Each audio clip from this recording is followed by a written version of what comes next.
Mail को कहते हैं स्वर संधि।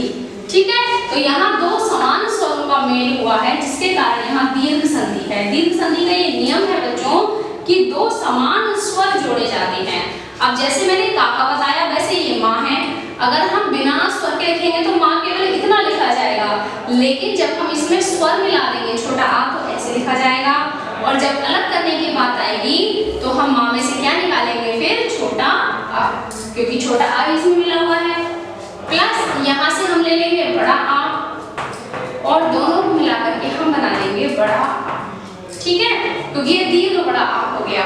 दीर्घ संधि में दो समान स्वरों का मेल किया जाता है। ठीक है, तो देखिए यहाँ कौन सी संधि है, दीर्घ संधि। तो यहाँ हमारी है दीर्घ संधि, जो कि हमने दो समान स्वर आ के साथ आ का मेल किया है, तो यहाँ दीर्घ संधि है। दूसरा है प्रत्यय। प्रत्यय में होता है बच्चों प्रति प्लस एक।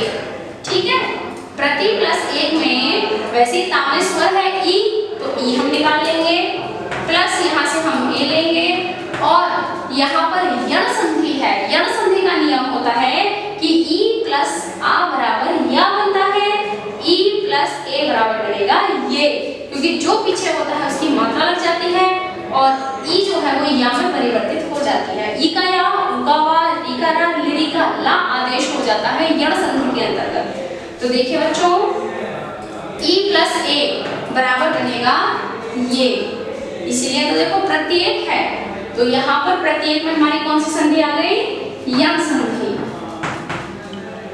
अब अगला है भोजनादि, तो भोजन प्लस आदि।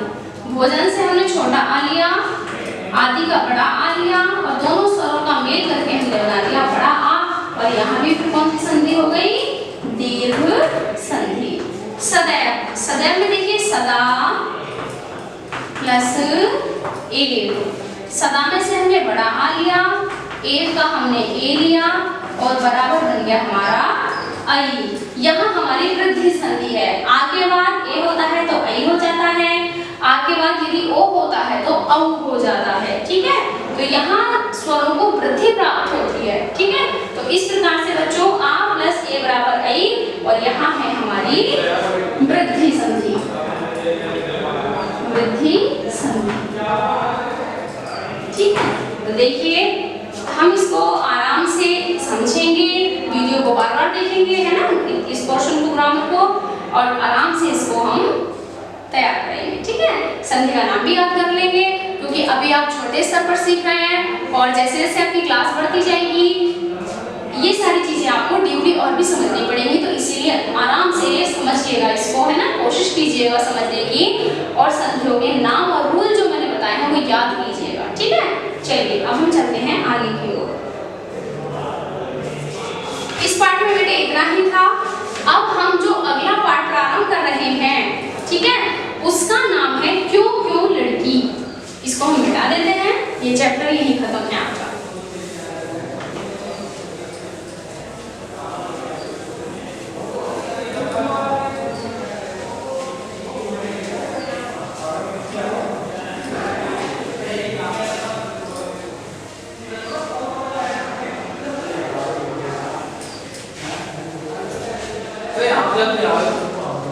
क्यों क्यों लड़की,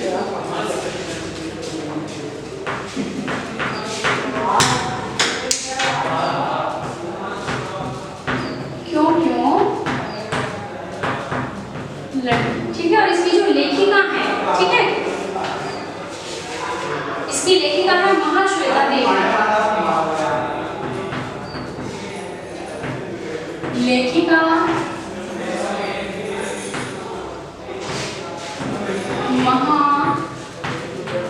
महाश्वेता देवी।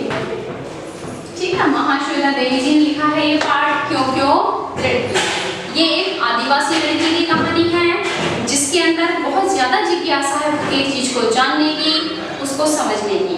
देखिए, प्रश्न करना अपने आप में बहुत अच्छी बात है। यदि हमारे अंदर तर्क करने की बुद्धि है तभी हम प्रश्न भी करेंगे, क्यों, क्योंकि हम उसका समाधान चाहते हैं, और जिज्ञासा जिस व्यक्ति के अंदर होती है वही प्रश्न करता है।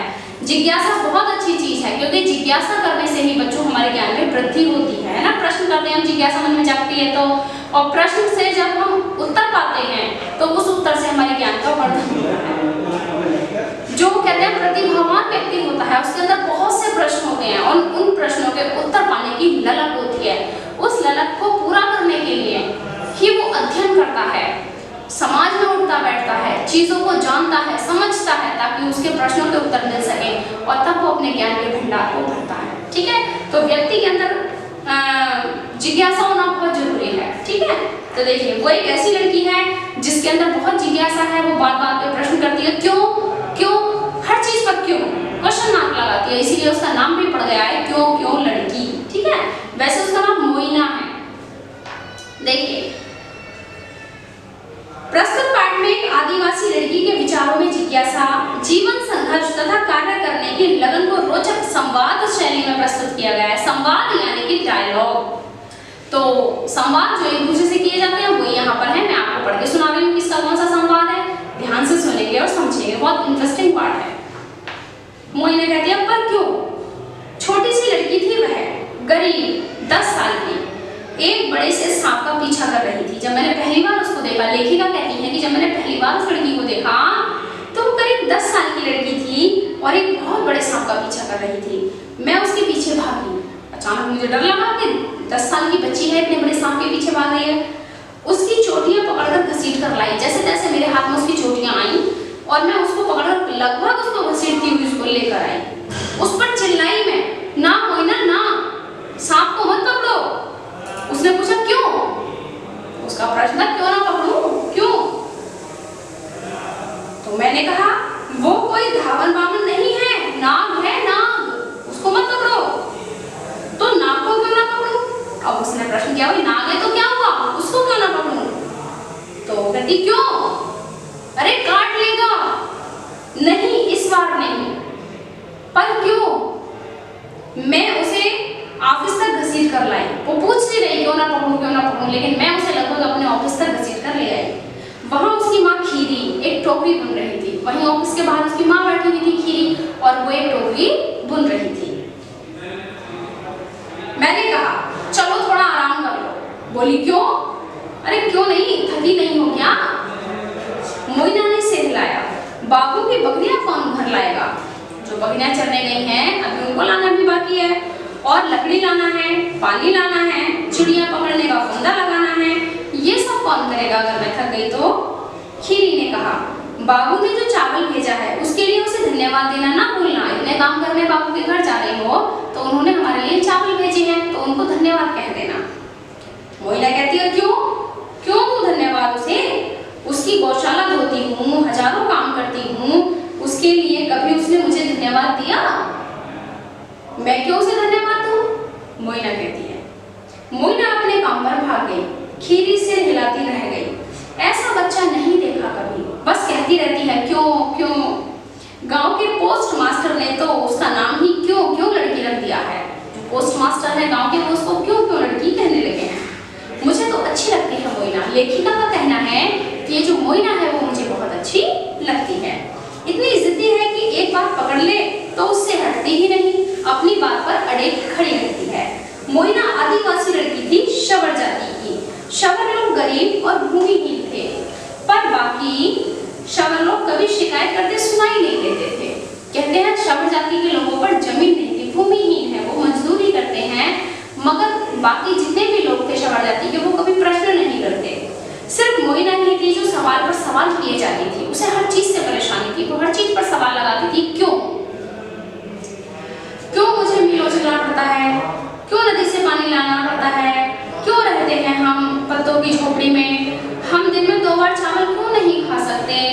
मोइना गांव के बाबुओं की बकरियां चराने का काम करती थी, पर ना तो वह अपने आप को दीनहीन समझती और ना ही मालिकों का एहसान मानती थी।